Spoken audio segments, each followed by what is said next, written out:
तो दोस्तों, एक बार फिर से आप सबका स्वागत है हमारे YouTube चैनल ऑफिशियल माया लोक चैनल पर। आज हम जानेंगे कि बेटियां की घर में जन्म लेती हैं। तो वीडियो शुरू करने से पहले अगर आपने हमारे चैनल को सब्सक्राइब नहीं किया है तो सब्सक्राइब अवश्य कर ले, ताकि ऐसी और रोचक जानकारी के लिए आपको नोटिफिकेशन मिलता रहे। दोस्तों, आज भी हम ऐसे समाज में जी रहे हैं जो आज भी पुरुष प्रधान है। आज भी जब लड़की का जन्म होता है तो अधिकतर घरों में मायूसी छा जाती है। और मित्रों, यह और कुछ नहीं बल्कि हम मनुष्यों की अज्ञानता है। लड़की को बोझ समझते हैं, परंतु आपको जानकर हैरानी होगी कि लड़की का जन्म हर किसी के घर में नहीं होता, बल्कि उसी के घर होता है जो भाग्यशाली होते हैं और अपने पुण्य कर्म अर्जित किए होते हैं। और आज हम आपको यही बताने जा रहे हैं कि भगवान कैसे घरों को लड़की का जन्म देने के लिए चुनते हैं, और वह कौन से पुण्य कर्म है जिसकी वजह से कोई भी इंसान बेटी का माँ या बाप बनता है। बेटी किसके घर में पैदा होती है? गरुड़ पुराण। दोस्तों, भगवान श्री कृष्ण से अर्जुन पूछते हैं कि माधव, किन कर्मों के कारण किसी के घर पुत्री धन की प्राप्ति होती है, अर्थात कैसे घरों में बेटियों का जन्म होता है। तब श्री कृष्ण ने अर्जुन से कहते हैं, हे पार्थ, अगर किसी के घर बैठे ही भाग्य अच्छे होते हैं तो बिटिया सौभाग्य से, और जो भी स्त्री या पुरुष अपने पूर्व जन्म में पुण्य कार्य वर्जित किए होते हैं उन्हें ही एक बेटी के माता पिता होने का सौभाग्य प्राप्त होता है। बेटियों को जन्म के लिए उन्हीं घरों को चुना जाता है जो बेटियों का भार सहन कर सके, क्योंकि तीनों लोगों में स्त्री अर्थात बेटियां ही ऐसी होती है जिसका भार हर कोई सहन नहीं कर सकता। वह बेटियां ही होती है जो इस सृष्टि को निरंतर चलाती है। मां होने के लिए अपना सर्वस्व निछावर कर देते हैं। हे अर्जुन, जिस दिन इस सृष्टि में बेटियों का जन्म लेना रुक जाएगा, उस दिन धीरे धीरे इस सृष्टि का अंत हो जाएगा।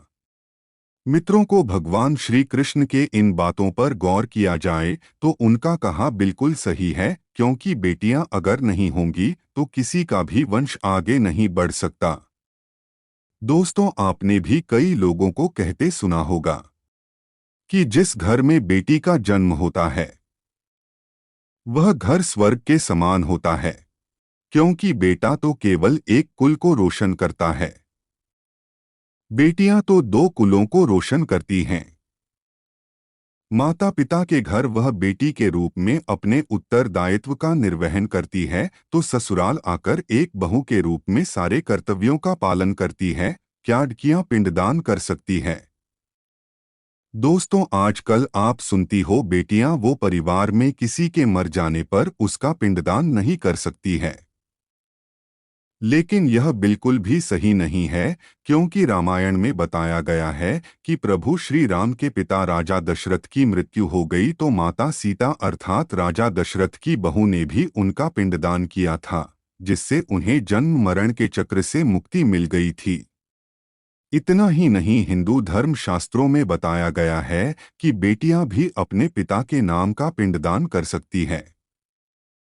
वहीं अगर ससुराल पक्ष में कोई पुरुष नहीं है तो इस स्थिति में बहू भी पिंडदान कर सकती हैं। इसलिए मित्रों, वह लोग बहुत किस्मत वाले होते हैं जिनके घर में बेटी जन्म लेती है।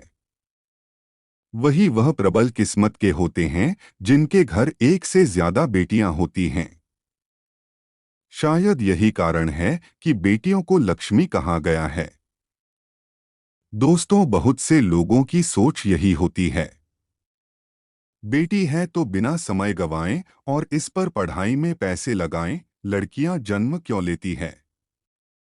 गरुड़ पुराण में बताया गया है कि जब आत्मा को नया जन्म मिलता है तब आत्मा को शरीर के अनुसार व्यवहार में चलकर अपने कर्म करने होते हैं। शरीर के जरिए कर्म करके ही एक आत्मा अपनी जन्म के उद्देश्य को सार्थक भी बना सकती है और निरर्थक भी, यदि कोई पुरुष महिलाओं का आचरण करता है। स्वभाव में महिलाओं वाले याद ले आता है या वही काम करना चाहता है जो एक महिला को करना चाहिए, तो ऐसे ही पुरुषों का आत्मा स्त्री का शरीर धारण करती है। वहीं गरुड़ पुराण में बताया गया है, यदि कोई व्यक्ति मृत्यु के अंतिम चरण में किसी स्त्री को याद करते हुए प्राण त्याग करता है तो वह अगले जन्म स्त्री के रूप में जन्म लेता है। वही अंतिम चरण में भगवान का नाम लेता है तो उसे मोक्ष की प्राप्ति होती है। तो मित्रों, उम्मीद करते हैं आपको यह वीडियो अच्छी लगी होगी। ऐसी और धार्मिक वीडियो के लिए हमारे चैनल को सब्सक्राइब करें। अंत तक देखने के लिए आप सबका धन्यवाद। आपका दिन मंगलमय हो।